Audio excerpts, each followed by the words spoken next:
Welcome in to the Punt Pass podcast. I'm your host, Drew Butler, joined alongside my co-host, Jake be sure to follow us on social media. We are at Punt Pass on X and Instagram. I am at Drew Butler. He's at Jake, puntandpass.com, the number one destination for all things college football. Happy Labor Day, everybody. Jake and I are taping this on a beautiful Monday afternoon here in the great state of Georgia. It's nice. It's like 79 degrees outside. I mean, it is sweet. College football is back. Jake, we had tons of action. You and I were both in Athens on Saturday. There was a phenomenal football game last night, Miami and Notre Dame. Some action yesterday afternoon as well here in Atlanta, Virginia Tech and Tennessee. We've been loving it since Thursday. We got one more game tonight. Chapel Bill Belichick at UNC. So, dude, we're here. How are you, man? Yeah, man, we're finally here. The games have finally started. Can finally start talking about actual football games. So pumped about that. Weather's changing a little bit. Yeah. And to kick off Labor Day, man, started off with a great round of golf this morning. So you played today. I did, man. It was fun. Got to play with a good buddy of mine, and got to walk 18. It was Who's fantastic. The buddy? Where did we play? I mean, give us something. Played with David Pollock this morning at the Georgia Club. So nice. We were able to get on a little bit. Played pretty quickly. Walking 18, man. It's just it's a different experience when you play with David, man. He loves to walk, and he's over there doing push-ups in between holes. We're no, he's not, dude. We're doing that's sprints. Outrageous.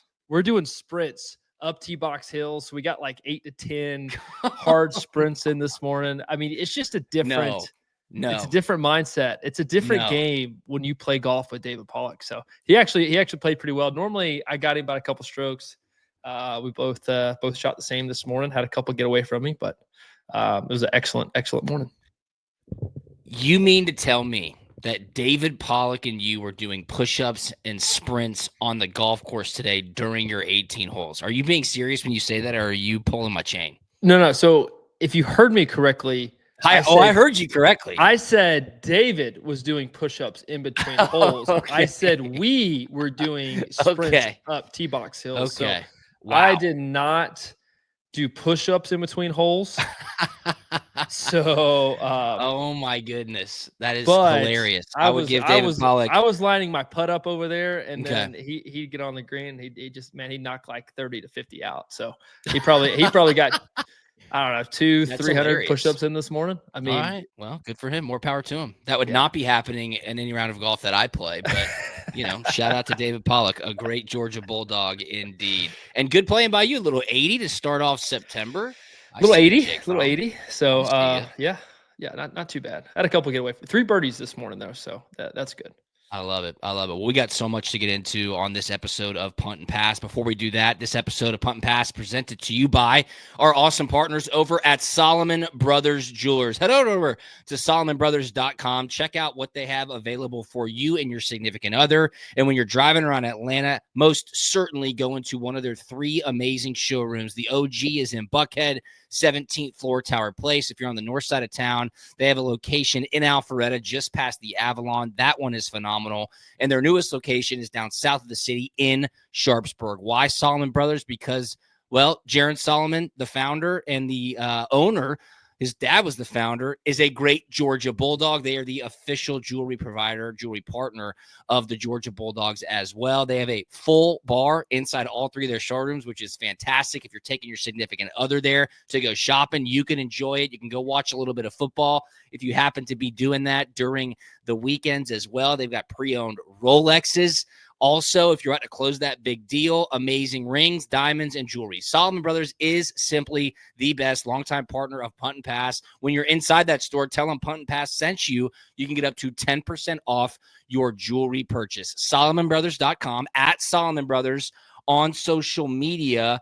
Go on into one of their 3 stores, Alpharetta, Buckhead, Sharpsburg. Tell them Punt and Pass sent you. You can get up to 10% off your jewelry purchase. Shout out to Solomon Brothers. And this episode of Punt and Pass is brought to you by Humberto Injury Law. If you've been hurt in an accident and need a team that fights for you like we fight on the field, Humberto Injury Law is here for you. Humberto and his team know what it takes to win, and they'll stand by your side every step of the way. Visit HumbertoInjuryLaw.com to learn more, or call them today. They are right here in Atlanta, available always. 770-888-8901. 770-888-8901. Humberto Injury Law. They've won for me. They can win for you. Shout out to Humberto Injury Law.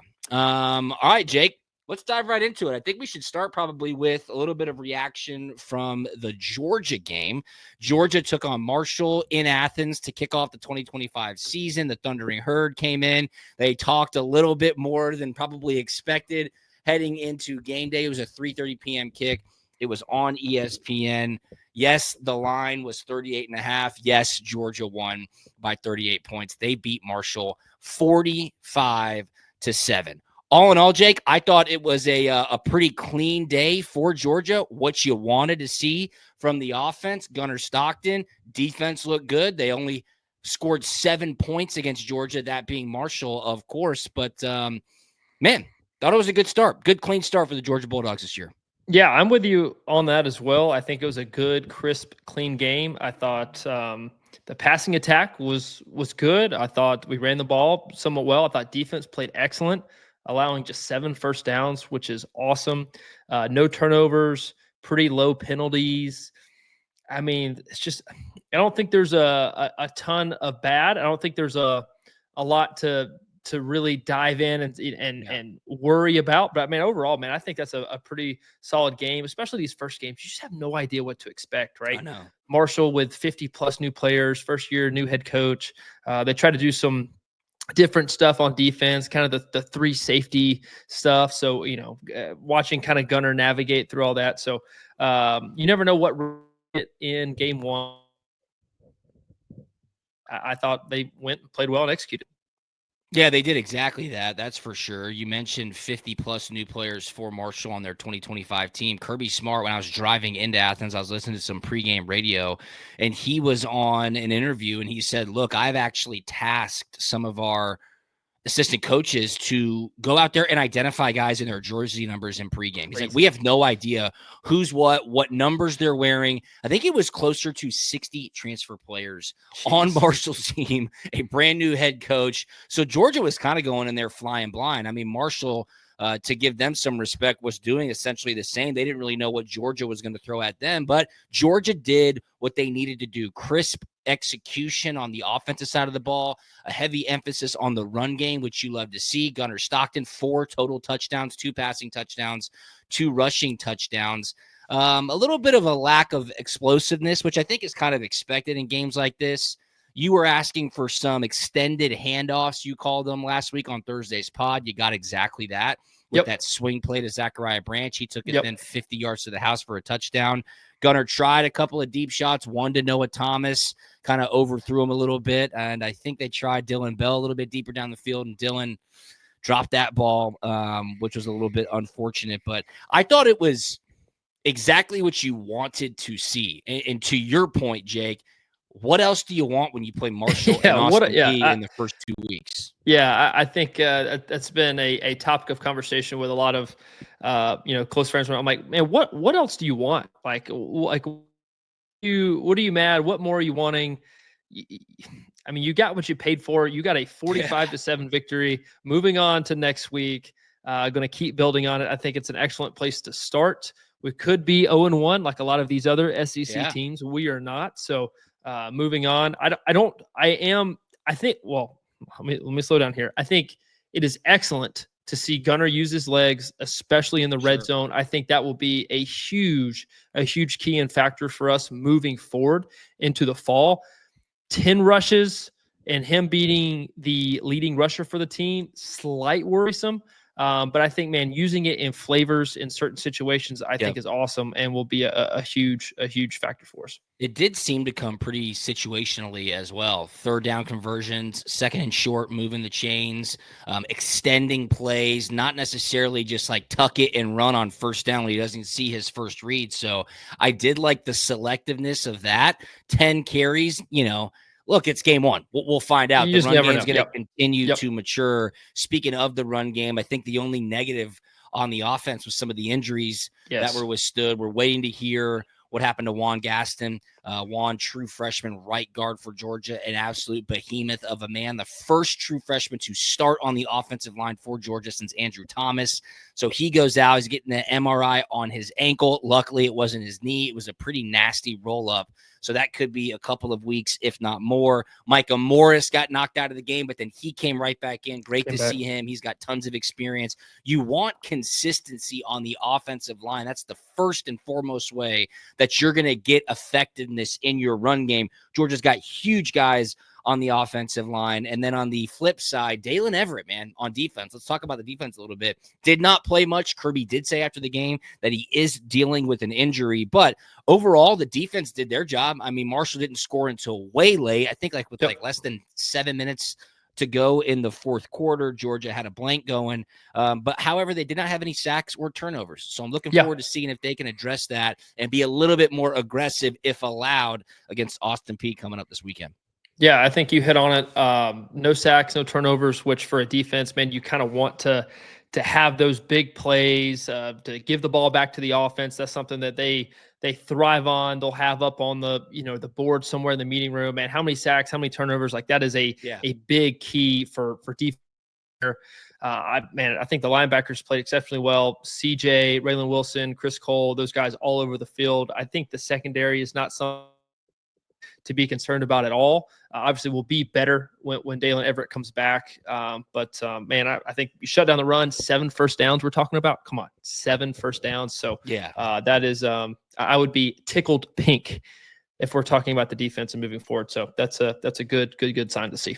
So what do you say? I mean, because I can't remember the last time Georgia opened a season with 2 lesser opponents like this back-to-back. I mean, if you play a quote-unquote cupcake in week 1, you're usually turning it around and playing a pretty big-time team in week 2, whether it's out of conference or, back in the day when we would play South Carolina in week 2, like you had to get ready to go. What do you think the goals are in the facility for Georgia to, build on whatever they believe they did best against Marshall and, capitalize on an Austin Peay team getting ready then to go up to Knoxville to take on Tennessee? Dude, if that makes sense. Yeah, I'm so glad you asked that question because I did want to harp on that moving forward. This is what I would like to see. And you set it up for me, so thank you. What I would like to see from the offense, I still would like to see a better rushing attack. I want to see more on the running backs. I want to see more Nate Frazier. I want to see him. I want to see a complimentary back evolve into that role. Dwight Phillips, he did a great job on that first touchdown he had being explosive. But all in all, I want to see a better running game and just a desire to move the front from the offensive line to get that running game going. I want to see a guy also emerge in the passing game. Okay. I want to see and taking shots, and I want to see a go-to guy evolve and emerge. Zachariah Banch did a great job of being explosive, being that gadget guy. But I want to see Dylan Bell kind of get back under his feet and be explosive, like the guy we all know he can be. And then the third thing on defense would be, hey, let's get some sacks, let's get some turnovers. But hey, can't win them all. So when you talk about the run game, you want to see more out of the run game. Is that more variety and scheme? Is that the offensive line pushing the line of scrimmage and being dominant up front? Is it just running a 14-play drive with 11 rushes that just absolutely demoralizes a team? Like, what do you want to see? It's all the above, but I think every Georgia fan would want to see more explosive runs. And the explosive runs obviously happen up front. You have to have capable backs who can do that. And then the third thing would be blocking down the field from the receivers and a buy-in to the run game. So the explosive runs, I think, is just something we're just all missing and we're all wanting. And it takes a buy-in from all 11 guys on offense. No, I'm glad you brought that up. I did radio Thursday night with Michael Bennett. We were on Bulldog All-Stars with Hondo on 750 here in Atlanta. Michael's a great guy. He had a hell of a career at Georgia. Caught a bunch of touchdowns. Oh, yeah. Went for a bunch of yards, but he was a gritty run blocker, and he was talking about it. He's like, look, Coach Bobo was my OC when I was at Georgia. If you couldn't run block, you weren't going to play. And then he goes back to the backs that they had, Gurley, Keith Marshall, Brian Herring, I think might have been 1 year with them. He's like, dude, we would be flying downfield, having to block because these guys would be busting down huge runs, and it would come down to the receivers to allow those big explosive run plays to happen. So it's a great point. It's a huge piece of emphasis, I think, for this entire staff. And if you want those explosive chunk plays in the run game, that is what you need. Full commitment from all 11 guys to block their tails off. So Georgia will get a great opportunity to do that this weekend. Again, another 3:30 kickoff in Athens against Austin Peay. We'll break down that game more on Thursday's episode. All in all, great first week for Georgia. Relatively healthy. We're waiting to hear what the Juan Gaston injury is. I believe Kirby's press conference is tomorrow since today is Labor Day. I might be mistaken there, but I think that is a fact. And the fans, you got to get the fans back in the stands, man. I'm hearing a lot of stuff about how it wasn't that crowded. It wasn't that sold out. I thought the game day atmosphere was nice. Jake, you and I were both there. I know it's hot. It gets a little hot in the sun. It's early September, okay? And I heard my man Jeff Dancer talking about this. You better appreciate week by week. Do not start thinking about Tennessee. Do not start thinking about Florida, because if you wish the weeks by, you're going to blink. It'll be October. You'll be in Jacksonville. Then you'll blink again. It'll be Thanksgiving. Georgia will be playing Georgia Tech. And then the season's over. So enjoy it while you have it. It just started, people. Savor it, okay? Savor it. All right, let's move on. Week 1 was headlined by big names losing. Thank you. Number 1, Texas goes down. Number 4, Clemson goes down. Last night, number 6, Notre Dame loses. And, of course, Saturday afternoon, number 8, the almighty Alabama Crimson Tide got whooped up on by Florida State. We'll start there, okay? Okay, all right. 4 losses from top 10 teams. A lot of those were big-time matchups. A couple of them were top 10 matchups, so that was going to be expected. We'll get to the Texas loss in just a second, but yes, we have to touch on what happened down in Tallahassee. Alabama got smoked 31-17 by Florida State. Florida State, the team that went 2-10 a year ago. Florida State, the team that went undefeated and won their conference 2 years ago and did not make it to the college football playoff. Alabama, of course, went instead of the Seminoles. So the biggest question, Jake, that I heard after the game was, hey, is Florida State good? Is Alabama bad? Is it a mixture of both? And I woke up this morning and I'm watching ESPN, and my man Dan Orlovsky, who I've got tons of respect for, he said, do not get it twisted. There's one reason why this outcome happened. Jared, go ahead and roll the clip. If Nick Saban watched this tape back yesterday, he would kick some of the kids off the team. That's how bad it was. And Alabama's problem is their controllables. You watch this defense run to the football and you're like, where is the effort to the ball, the angles to the ball, the tackling to the ball? It's not a talent issue. It's a controllables issue. And I think it is fair to say, can Kalen DeBoer survive September? And I know they have, I think, Louisiana Monroe coming up, and then it's Wisconsin, and then it's Georgia. When you watch this tape, they look like a shell of what Nick Saban had built them to become when it comes to effort and toughness and desire. They look like a shell of it. Can we just take a timeout, though? Wow. I mean, that is a referendum on Kalen DeBoer's Alabama Crimson Tide right there. Alabama's first season opening loss since 2001, Jake. 31-17, they lose to Florida State. Do you agree with Dan Orlovsky? I mean, we cannot take away a lot away from Florida State because they played a great game. No, Florida State did. I mean, Dan harped he flamed them huge on the controllables and going down that road and that path. I mean, I think he's exactly right. I mean, effort was never a topic of conversation or ever an issue under a Nick Saban coached Alabama football team. You going into any time you played Alabama that they were not going to lose it, that they're going to be well disciplined, and they were going to take care of the things they needed to take care of. They weren't going to turn the ball over. They weren't going to rack up a ton of penalties. I mean, they were going to play ball. They were going to find a way to stay in it, and they're going to find a way to win it. And I mean, they had a ton of penalties yesterday.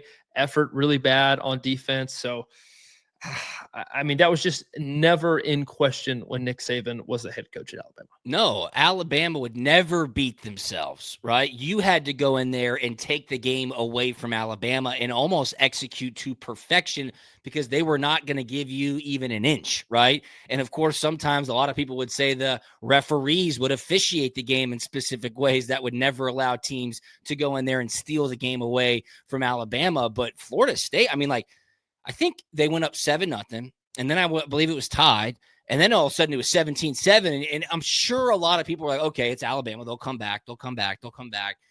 And it just never happened. Florida State continued to convert on third downs. They continued to move the chains. Alabama could not move the ball. Then the rain came in. And then all of a sudden you look up and it's 31-17 at the end of the game. And Daylen Everette, whoa, he is in a world of hurt. I mean, not the same old Alabama. It's exactly what I said on Thursday. Yes, I thought Alabama would win a close game. I thought 13.5 was way too many points. I had said 13 new transfer starters for Florida State. A lot of unknowns. It could get wet.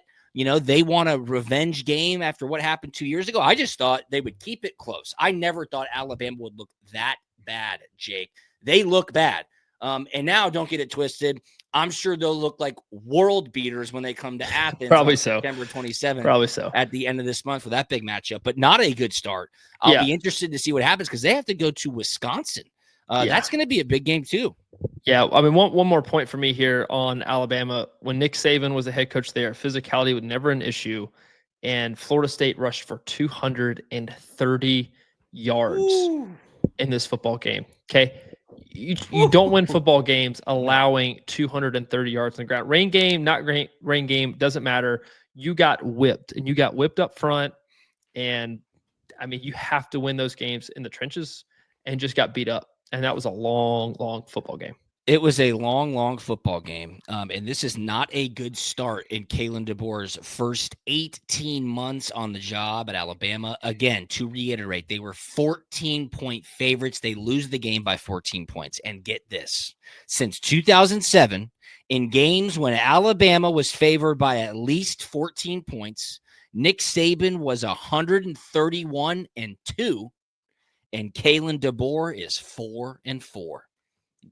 That's tough. I mean, that's staggering. That's staggering. Do you think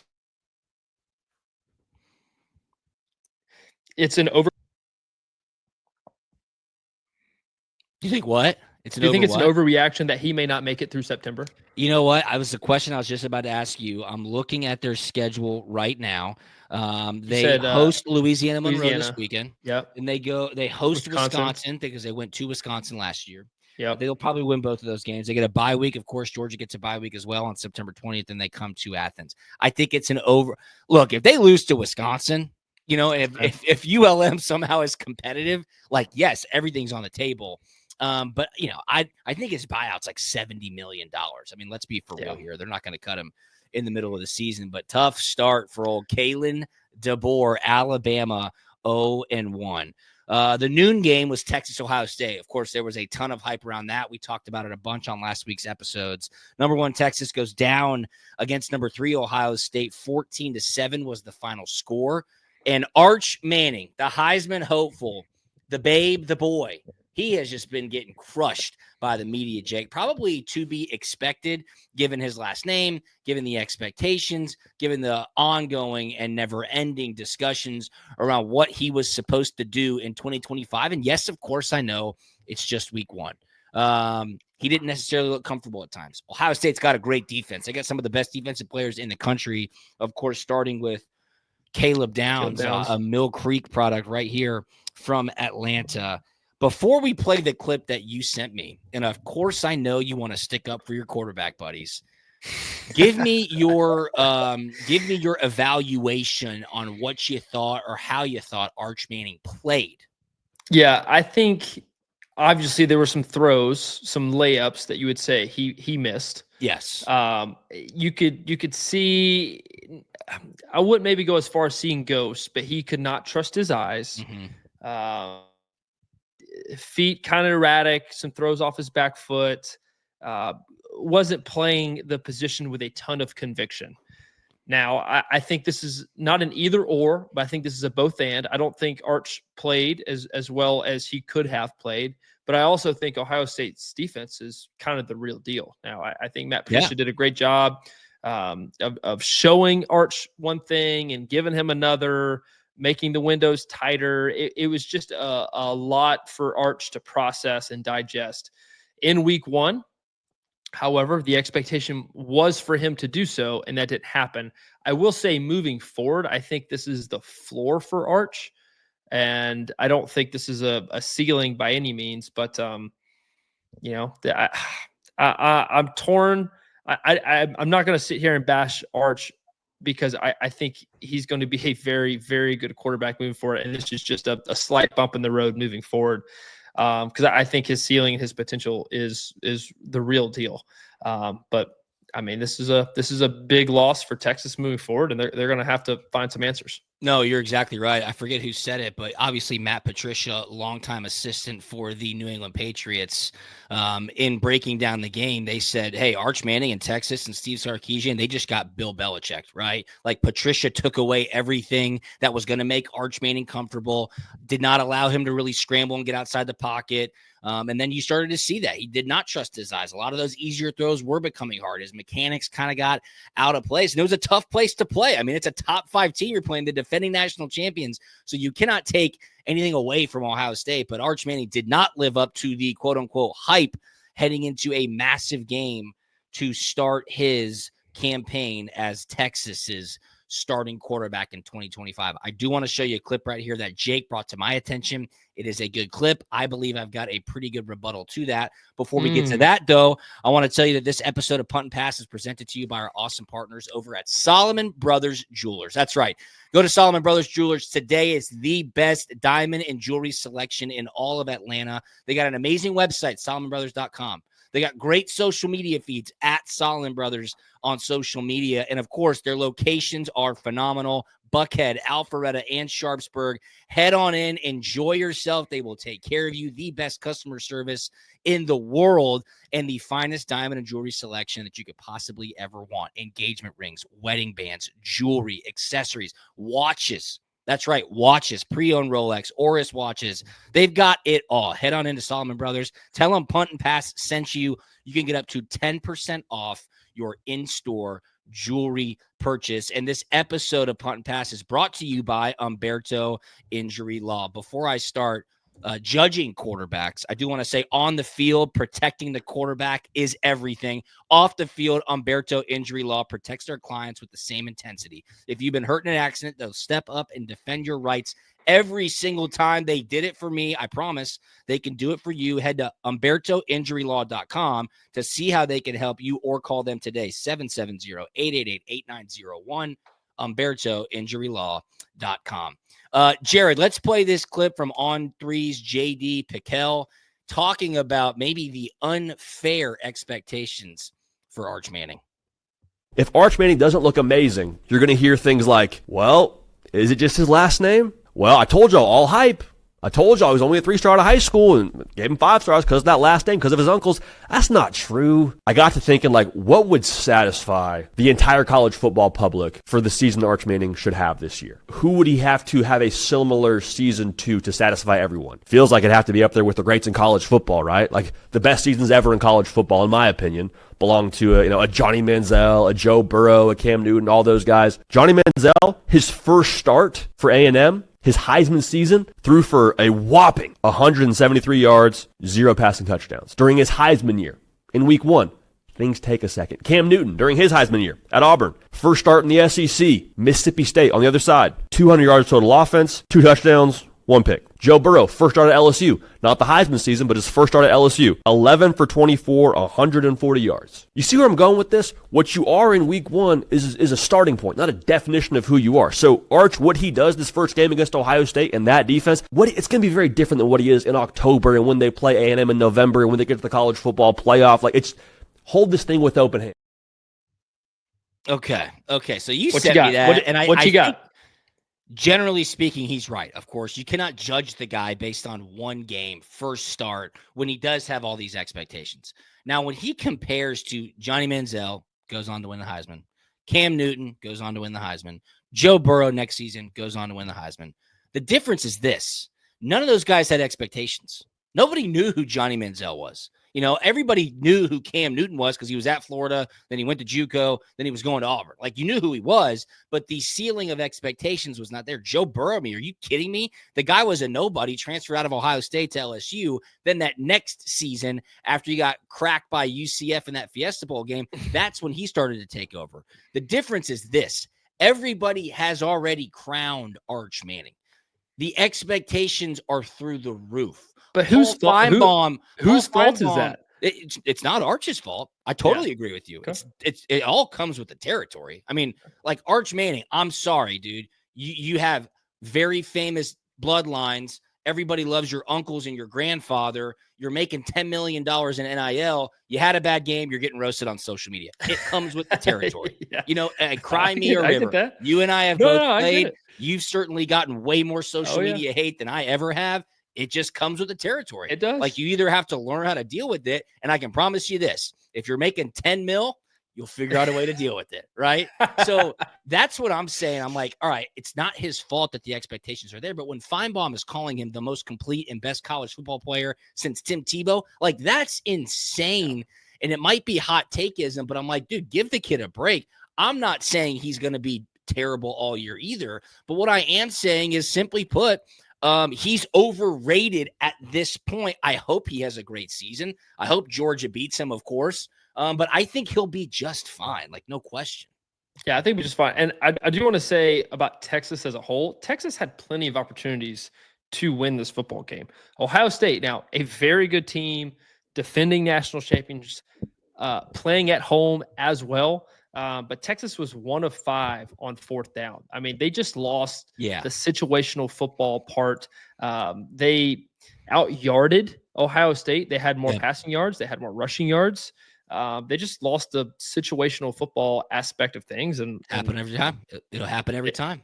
They lost the game. So I think there was plenty of opportunities to win the game, and they didn't do so. Ohio State's a really good football team. Yeah. Texas isn't out of the question by any means, and I think they will find a way to get back on track here. Their schedule's cake, dude. Their schedule is like way, way easier than I think a lot of other people in the SECs are. San Jose State, UTEP, Sam Houston. Those are your next 3 games. So you're going to be 3-1. At Florida, that should be a good game. Oklahoma, at Kentucky, at Mississippi State, Vanderbilt. That's another 3 wins right there. Dude. At Georgia, Arkansas, Texas A&M. I mean, like, they have a pretty manageable schedule, to say the least. So watch out for Texas. You're right. Arch is going to get it back into form. He was 17 of 30 for a touchdown and a pick, and then he had 10 rushes for 38 yards. That pick, he massively underthrew that kind of deep out route. You got to put some velocity on that ball and get it out towards the sidelines. It was a floater. It was inside, and it was a no-brainer interception for that Ohio State DB. Yeah, off his back foot there. Yeah, I mean, that's just, if you're gonna put that kind of air, it's just gotta be out there. So that one was kind of a rough one. So okay, how about last night? Number 6 Notre Dame loses to Miami and Carson Beck. I thought this was a really good game. Miami was pulling away. Notre Dame came charging back. And I got to say, man, Carson Beck looked good. He did. He was slinging it around. I wanted to see how the elbow looked. He looked comfortable. You got to think, man, this guy's got so much experience. He's played in so many big games. Started raining a little bit down there. It looked a little wet. Notre Dame, a very physical football team. But Carson Beck does what he needs to do. He throws for over 200 yards, but not over 234.5 passing yards. The DB3 piece on Prize Picks absolutely smacked this past weekend. Haynes King, more than 43.5 rushing yards. He got that on one rush? He got that on one rush like we talked about. That's right. Arch Manning, less than 1.5 passing touchdowns. Carson Beck, less than 234.5 passing yards. So, hot start for the DB3 piece. Shout out Prize Picks. But, man, Carson Beck looked good. Miami gets a big win. He was slinging that thing. That catch before halftime was sick. That might be catch of the year. I want to talk about his post-game comments, because I'm sitting there laughing. Go for it. Yeah, go ahead. Go. Let's roll it. Let me know what you thought about his play first. Yeah, I was telling Pollock this morning, watching that game last night, and Miami's offense, to me, was the only offense that I got to see with my own eyes where I looked at it and I'm like, oh, that is an NFL-looking offense. Yeah. With their scheme, their passing attack, their concepts, what they're doing, the way Carson is controlling what's going on, has a ton of say at the line of scrimmage. I'm like, okay, he's running an NFL offense right now. And he's got some dudes to throw it to. Little number 10, number 7, who caught the one-handed touchdown. Yep. He's got some dudes there, man, and they look good, and they were able to run the ball well in the second half. I guess when the rain came in, but yeah, man, Carson looked good. Miami, who knows? Yeah, look, their schedule is extremely manageable as well. So that was a big win for them, a top 10 victory. They win 27-24. Carson Beck, 20 of 30, 205 yards passing, 2 touchdowns. And then after the game, he's sitting there, he grabs the mic. He's like brought to tears. I'm so thankful to be here. I love these guys. I love football again. This is so refreshing. And I'm like, what? I'm like, hold on a second. Dude, you were like 35-3 as a starter at Georgia, and you're acting like you've been in football purgatory, right?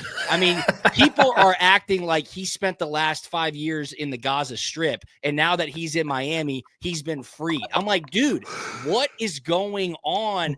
I've never seen Kirby Smart coach a player like he coached Carson Beck. I mean, Kirby Smart, every single game, Jake, that Carson would go throw 3 interceptions, Kirby would be the first one to defend him.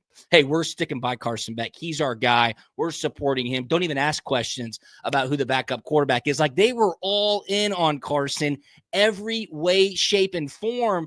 And he's acting like, everybody hated him. Like, he never got a fair shot. You were 35-3 as a starter. Okay. You won tons of football games. You played great in some spots, not so great in others. I mean, that's football. But like being brought to tears last night, talking about how you love football again, I'm like, what did I miss? What have I been watching? I'm gonna tread lightly here, but yeah, I'm rooting for the guy. I mean, I'm not hating. I'm just I'm like, what's going on? I think that you can tell that from you, and hopefully you can tell that from me as well. Like, absolutely, man. Wish him the best, and he's going to do some really, really cool stuff down there at Miami. Throw for a lot of yards, definitely improve his draft stock and all those good things. But yeah, I would have to say, watching it too, I thought he definitely got taken care of from the head man a little bit. Definitely way better than I ever did. Yes, dude. I mean, that's just the fact. I mean, there's GIFs on your phone of like Kirby, just type in like Kirby yelling, and like the first one that pops up is him just ripping me a new one. Yeah. Like during a game. Right. So that to me, that goes back to Carson Beck's mentality. Like that's just what it is, right? His leadership style has been questioned in the past, how he manages himself to the media on the sidelines during a game, all that stuff. Right. What I'm saying is like the mental aspect of it, when he's sitting there after the game and he's like brought to tears. Okay. That I'm like, all right, that's interesting. It's week 1. I mean, this is not the national championship game. It's week 1. You just beat Notre Dame. Great game.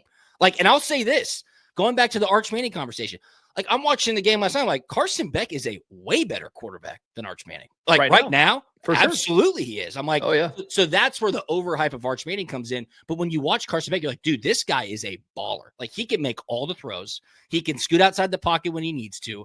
Like there's a reason why he was a high draft pick prospect last year before he tore his UCL. He's getting a fresh environment. But I don't know, man. Like the reaction from him to me just goes back to why he has to be coached and coddled. That might be a tougher word, but coddled in the manner that he does. So, dude, I mean, I remember watching Kirby just chew your ass. That's what he did, like all the time, all the players, and it never happened with Carson Beck. So, hey, look, Carson Beck's 1-0. Miami's going to be good. I was just shocked and appalled at how Notre Dame just did not use Jeremiah Love, preseason All-American. Crazy. 10 they carries. Dude, the way they started off the game was just bonkers to me. It was CJ Carr, 33 yards. It was a wide receiver screen to the left, wide receiver screen to the right. Let's throw another tunnel screen on third down to see if you get. And then on the fourth play of the game, it was another one. I'm like, dude, give this guy the ball. This is your offense. You're starting a young dude at quarterback who never played in a game, especially of this magnitude. give Jeremiah Love the ball here. What are we doing? Did you hear? And then I don't know if you saw it. They lined him up at receiver at one point and tried to throw him an out route. I'm like, what are we doing? What are we doing? My buddy Sean McDonough, I think it was like late in the third quarter when they finally gave Jeremiah Love the ball on a handoff. He was like, Jeremiah Love out of the witness protection program. He's like, where's the guy Ben? He's like, where's the guy Ben? It's your best line was player. Killer. You got to give him the football. Oh, my goodness. So that was a good game. Again, shout out to Carson Beck. 1-0. Notre Dame, of course, their schedule a bit easier. They'll keep things rolling. Quickly, Jake, we got a couple of minutes left here. Clemson LSU reaction. Clemson jumps out. They lead 10-3 at half. LSU comes back, shuts them down, and wins the ball game. First season opening victory for LSU in 5 years. First for Brian Kelly as the head coach at LSU. Yeah. Backs are good. LSU defense, much improved. Clemson had struggles running the football. Overall, great football game. Yeah, it was good.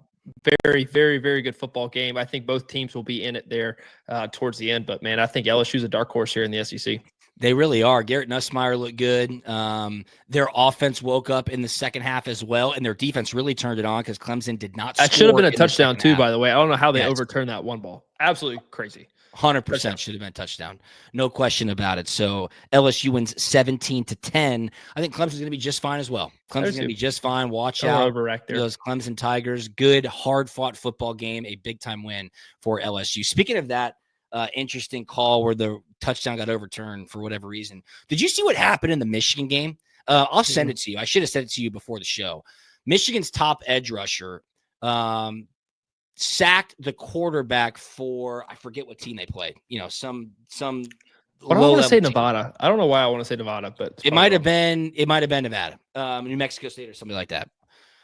Sacked the quarterback. It was a sack fumble.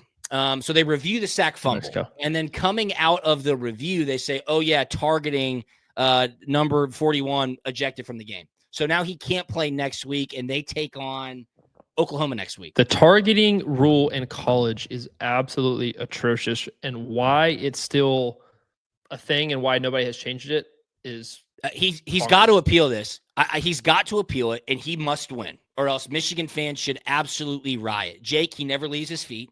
He turns his head to intentionally lead with his shoulder. So, like, as he's about to get to the quarterback, turns his head, goes with his shoulder, sacks the quarterback fumbles. No malicious intent whatsoever. Like, whatsoever.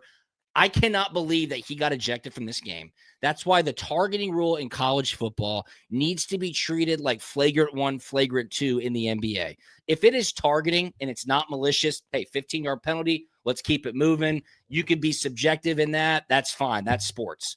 If it's very malicious and there's violent intent and they're leading with the crown of their helmet and they're launching and they're driving guys down to the ground and it's pretty objective at that point, kick them out of the game, right? Like, get them out, lead the rule that way. But this penalty from Michigan is laughable. So I hope that he does appeal, and I'm sure he will. But so much fun. Week 1 of college football in the books. Week 2 coming up. We got some great games, of course, as well. This episode of Punt and Pass has been presented by Solomon Brothers Jewelers. Shout out to Solomon Brothers Jewelers. 3 amazing locations, Alpharetta, Buckhead, and Sharpsburg. Go into one of their stores. Enjoy it. Best customer service, great experience, full bar, TVs, amazing selection of diamond jewelry and watches. SolomonBrothers.com, at Solomon Brothers on social media. Go into the stores, tell them Punt and Pass sent you. You can get up to 10% off your jewelry purchase. And this episode of Punt and Pass has been brought to you by Humberto Injury Law. Remember, Humberto Injury Law is your first call when accidents happen. Don't wait. Visit HumbertoInjuryLaw.com today. Humberto Injury Law, protecting people, fighting for justice, winning results. HumbertoInjuryLaw.com, 770-888-8901. Anything on the way out, my man? Yeah, Tennessee looked good. They may finally have their guy at quarterback. Absolutely. That's going to be a big game in a couple of weeks. Follow us on social media. We are at Punt and Pass on Twitter and Instagram. He's at From Jake. I'm at Drew Butler, puntandpass.com. We will talk to you on Thursday. See you.